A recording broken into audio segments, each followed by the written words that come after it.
जय गुरु जी। ओम नमः शिवाय।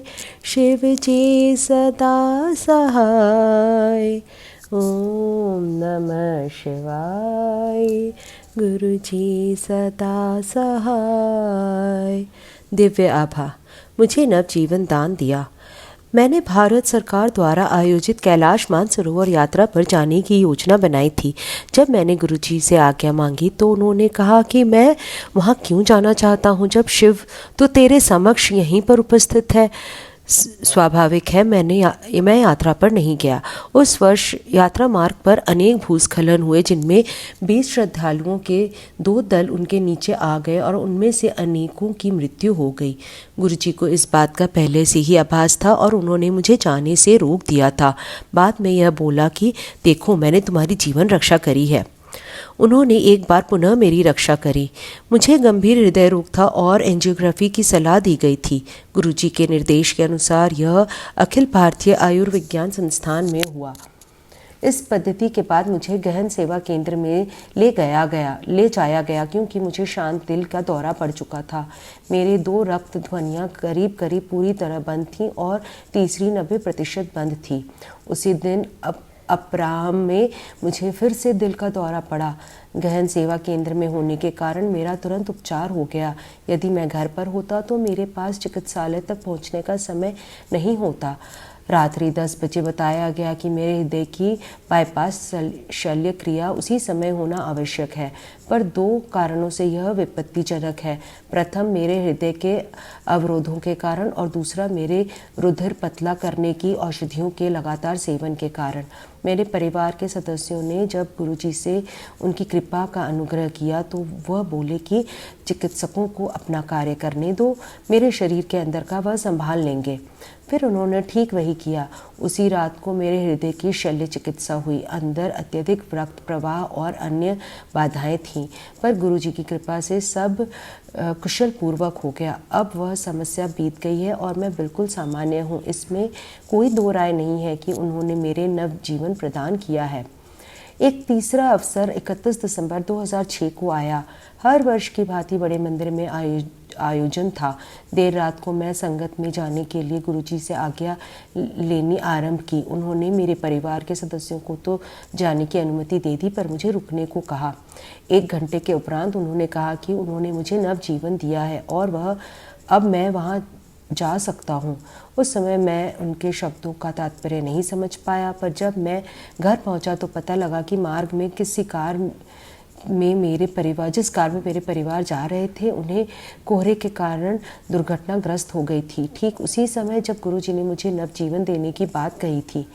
एक गति अवरोधक पर सामने वाली कार ने अचानक ब्रेक लगा दिया था और मेरे पुत्र के कार रोकने के सब प्रयास असफल रहे थे। वह अगली कार से जोर से टकरा गई। सामने का बम्पर और जाली क्षतिग्रस्त हो गए। मेरी पत्नी का सर सामने शीशे से टकराया जो टूट गया, पर किसी भी यात्री को कोई चोट नहीं आई। गुरुजी के पास अगले दर्शन पर वह बोले कि उन्होंने पूरे परिवार की रक्षा करी थी। आज भी हमारा परिवार उनकी इस कृपा के लिए कृतज्ञ है। स्पष्टतः गुरुजी सबका भविष्य जानते हैं और विनती किए बिना ही जो हित में होता है वही करते हैं। अनेक बार तो पता भी नहीं चलता कि उन्होंने क्या किया है। वह सब अनुयायियों की सहायता करते हैं। हमें केवल इतना ज्ञान है कि वह सदा हमारी समस्याओं, चिंताओं और कष्टों को दूर कर देंगे।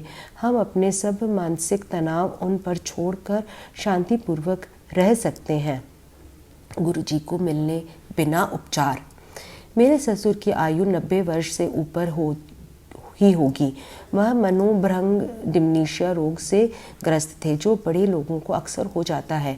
कभी कभी मेरे ससुर परिवार के किसी को पहचानते नहीं थे, आक्रामक हो जाते थे और मतिभ्रम होकर कल्पना करने लगते थे। उन्हें गुरुजी में विश्वास नहीं था और कभी उनसे मिले भी नहीं थे। गुरुजी ने मेरी पत्नी की प्रार्थना का उत्तर दिया और उस रोग से जिसका आधुनिक चिकित्सा विज्ञान में कोई उपचार नहीं है, उनको 90% तक राहत मिल गई। छोटे पुत्र और मुझे नौकरी मिली। मेरा छोटा पुत्र एक यांत्रिक है और वह पूंजी बाजार में लगा हुआ था। एक बार गुरुजी ने उससे प्रश्न कर उसे नए कार्य करने की सलाह दी। मेरा पुत्र कई दिनों तक नौकरी ढूंढता रहा पर उसे सफलता नहीं मिली। एक दिन गुरुजी ने पुनः उससे प्रश्न किया और नकारात्मक उत्तर मिलने पर कहा कि उसे 15 दिन में नए कार्य मिल जाएगा। एक सप्ताह में उसको साक्षात्कार के लिए आमंत्रण आ गया और 13वें दिन उसे नया कार्य मिल गया। 6 वर्ष पूर्व मैं योजना आयोग से सेवानिवृत्त हुआ था। इसके बाद मैं कुछ कार्य करना चाहता था पर मुझे कोई अच्छा कार्य नहीं मिल रहा था। गुरुजी ने कुछ अवसरों पर सुझाव दिया था कि मैं किसी अच्छी संस्थान में सलाहकार का काम कर लूं। मैं अच्छे कार्य की खोज में लगा रहा। एक दिन अचानक एक पुराने मित्र मिले जिन्होंने एकदम मुझे मेरी पसंद का कार्य दे दिया। संयोग से यह गुरुजी की महासमाधि के कुछ समय उपरांत हुआ।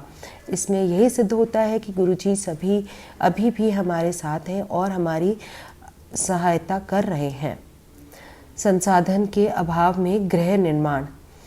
सेवारत होते हुए मैं चाणक्यपुरी में सरकारी निवास में रहता था। सेवानिवृत्त होने के बाद मैंने द्वारका के एक छोटे घर में रहने का निर्णय ले लिया था, पर गुरुजी ने मुझे गुड़गांव में एक 500 गज का भूखंड लेकर घर बनाने को कहा। उनसे बार बार निवेदन करने पर उन्होंने 360 गज का छोटा भूखंड लेने को कहा। आर्थिक अथवा शारीरिक रूप से मेरी इतनी सामर्थ्य नहीं थी कि मैं ऐसा कर सकूं, पर जब निर्माण आरंभ हुआ तो मुझे अपनी भूल का पता लगा। गुरुजी की दया निर्माण कार्य में विदित थी। जब भी धन की आवश्यकता पड़ती थी वह मिल जाता था। इस संदर्भ में 2 दृष्टांत पर्याप्त होंगे। सामान्यतः बैंक सेवानिवृत्त लोगों को ऋण देने नहीं चाहते, पर मुझे बैंक के अधिकारी ने स्वयं ऋण देने की बात कही और वह भी बिना कठिनाई से मिल भी गई।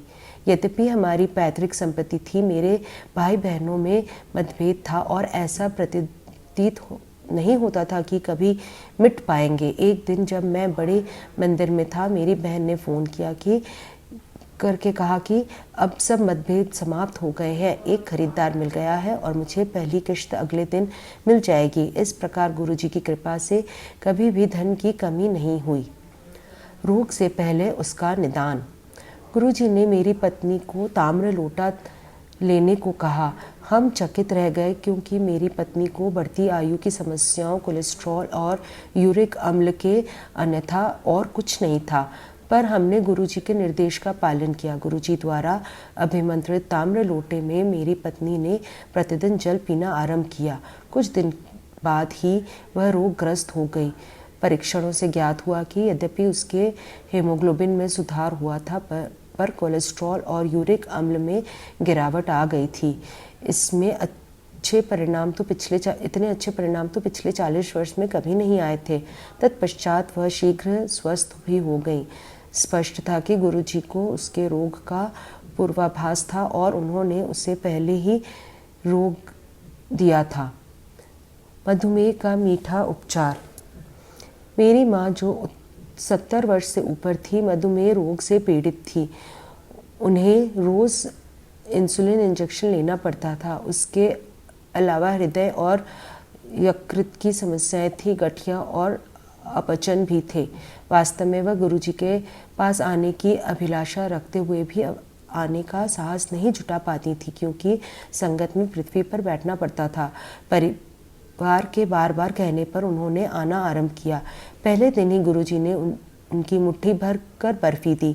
मधुमेह का विचार कर उन्होंने थोड़ा सा खाकर शेष बच्चों के लिए रख लिया। इतनी बड़ी सभा में गुरुजी के लिए देख पाना संभव नहीं था, पर गुरुजी तो अंतर्यामी हैं और वह देख सुन सकते हैं।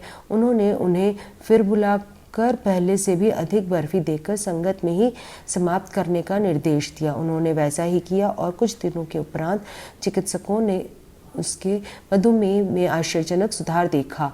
उनके इंसुलिन इंजेक्शन बंद कर दिए। चिकित्सा विज्ञान में ऐसा संभवतः कभी न हुआ होगा, पर जैसा कहते हैं, गुरुजी की दया वहाँ पर आरंभ होती है जहाँ चिकित्सा विज्ञान असफल हो जाती है।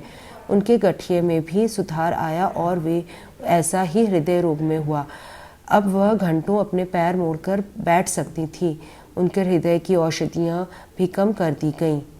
यह सब गुरु जी को उनकी स्थिति बिना बताए हुए, इसमें कोई संशय नहीं है कि गुरु जी हर स्थान पर है।